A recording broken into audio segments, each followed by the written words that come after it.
Varahi silks వారి grand festive celebrations పొందండి 10,000 రూపాయలు ఆపై కొనుగోలుపై బంగారు నాణెం ఉచితంగా.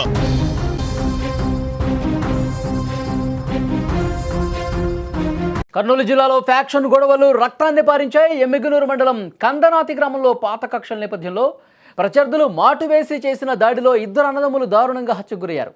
గ్రామానికి చెందిన పరమేశ్, వెంకటేష్ అనే ఇద్దరు అన్నదమ్ములతో పాటు మరో ముగ్గురు కలిసి వెళ్తుండగా ప్రత్యర్థులు ఒక్కసారిగా వాళ్ళ మీద విరుచుకుపడ్డారు. కత్తులు, గొడ్డళ్లు, వేట కొడబళ్లతో అత్యంత కిరాతకంగా దాడి చేశారు. దాడిలో తీవ్రంగా గాయపడ్డ పరమేశ్, వెంకటేష్ అక్కడికక్కడే ప్రాణాలు కోల్పోయారు.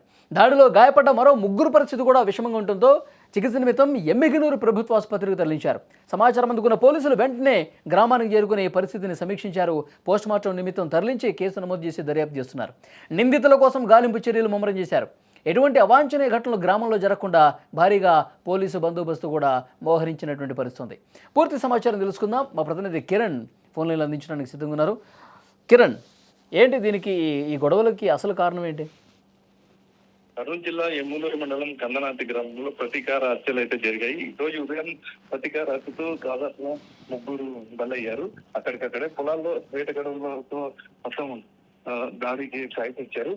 కాపు కాల్చి అంటే 5 మంది పైన దాడి చేయడం జరిగింది. 5 మందిలో ముగ్గురు మృతి చెందారు. మరో ఇద్దరు అయితే తీవ్ర గాయాలతో ఆసుపత్రి పాలయ్యారు. వీటన్నిటికీ పొలం తగాదా అని కారణం అని చెప్పేసి తెలుస్తుంది. తగాదా అదే ఎవరైతే ఇప్పుడు మృతి చెందారో వాళ్ళు ప్రతీకారంగా గతంలో కూడా హత్యలు ఇవ్వడం జరిగింది.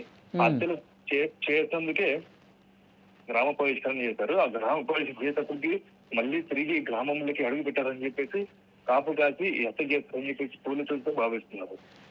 గ్రామంలో ప్రస్తుతం పరిస్థితి ఏంటి? పోలీసులు ఆ గ్రామాన్ని తమ ఆధీనంలోకి తీసుకున్నారా? బందోబస్తు ఏర్పాటు చేశారా? అయితే మొత్తం అందరూ కూడా భద్రత అయితే కట్టుదిట్టం అయితే చేశారు. ఎవరు కూడా ఎలాంటి అవాంఛనీయ సంఘటనలు జరగకుండా పోలీసులు గట్టి చర్యలు అయితే చేపట్టారు. అయితే ఎవరైతే ఇప్పుడు గ్రామ బహిష్కరణ చేశాక మళ్ళీ తిరిగి గ్రామంలోకి తరచూ వస్తున్నాడు అని చెప్పి తెలుసుకొని ఈ ప్రతీకార హత్య చేశారని చెప్పేసి పోలీసులు అయితే సమాచారం అయితే సేకరించడం జరిగింది. ఓకే, ఆసుపత్రిలో ప్రస్తుతం ఎంతమంది చికిత్స పొందుతున్నారు? ఏంటి వాళ్ళ సిచ్యువేషన్? ఆసుపత్రిలో ముగ్గురు చికిత్స పొందుతూ ఒక చనిపోయారు. మరో ఇద్దరు అయితే చికిత్స పొందడం అయితే జరుగుతుంది. ఓకే కిరణ్, అది ఫ్యాక్షన్ గొడవలు ఎలాంటి పరిస్థితులు సృష్టించాయో మనకి కనిపిస్తోంది. అంటే ఒక్కసారి హత్యలు చేసిన వాళ్ళని మొత్తం గ్రామం బహిష్కరించింది. కొన్ని రోజుల పాటు వాళ్ళు బయటే ఉన్నారు. తర్వాత కక్ష పెంచుకొని, పగ పెంచుకొని, ప్రతీకారం పెంచుకొని ఎవరైతే తమ మీద ఈ విధంగా గ్రామ బహిష్కరణకు కారణమయ్యారో, గతంలో హత్యలు చేసినటువంటి పరిస్థితి ఉందో దానికి ప్రతీకారం తీర్చుకోవడం కోసం కాపు కాసి మరీ వేట కొడవళ్ళు, గొడ్డలతో వీళ్ళు ప్రతీకారం తీర్చుకోవటం కోసం ఇంత దారుణంగా హత్యలు చేశారు. సో ప్రస్తుతం అయితే ముగ్గురు చనిపోయారు. అందులో ఇద్దరు అన్నదమ్ములే ఉన్నారు. మిగతా వాళ్ళని ఎమ్మిగనూరు ప్రభుత్వ ఆసుపత్రికి తరలించి చికిత్స అందిస్తున్నారు.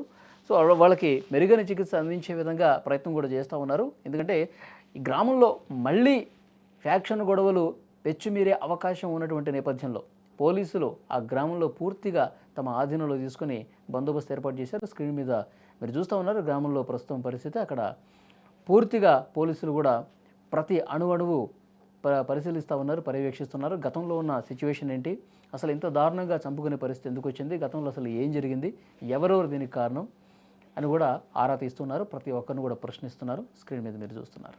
తీసుకుని వచ్చి వాళ్ళు మాట్లాడుకుని 5 మంది వచ్చి నరికి వెళ్ళిపోయినారు. ఇంట్లో ఒక పాపని పరమేశ్ని, దేలక్ష్మిని కాళ్ళు కొట్టినారు. జయలక్ష్మి ఆడమంచిని ఇక పరమేశ్ని గంత కోసినారు. ఇంట్లో తలపప్పు నరికినారు, పెట్టినారు. చూసారు ఇక రాజు, కందనాథ్ రెడ్డి వాళ్ళు, మన సర్పంచ్ కేసన్న వాళ్ళంతా రాజుబడి మాట్లాడి పంపించినాం కందనాథులకి. రాజు చేస్తామని మోసం చేసి పెట్టినారు. ఇట్లా మరి దీనికి కారణం ఏముండదు.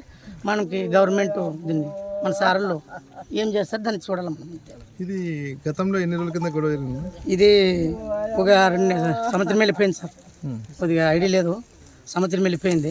వీళ్ళు ఎప్పుడు వచ్చారు గ్రామంలో? ఇల్లు వచ్చి ఒక 4 నెలలు అయిపోయింది సార్. అంతే మన ఇతని వేసే ముందు స్టార్టింగ్లో దసరా ముందు 3 నెలలు అయిపోయింది అట్లా. ఎవరు అవుతలా దేనికోసం కలర్ జరిగింది అసలు?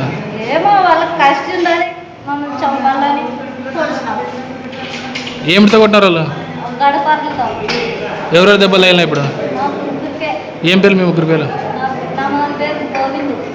నా పేరు వీరేశమ్మ, నా కొడుకు పేరు లోకేష్. ఇంకెవరికైనా దెబ్బలు తగిలినాయా?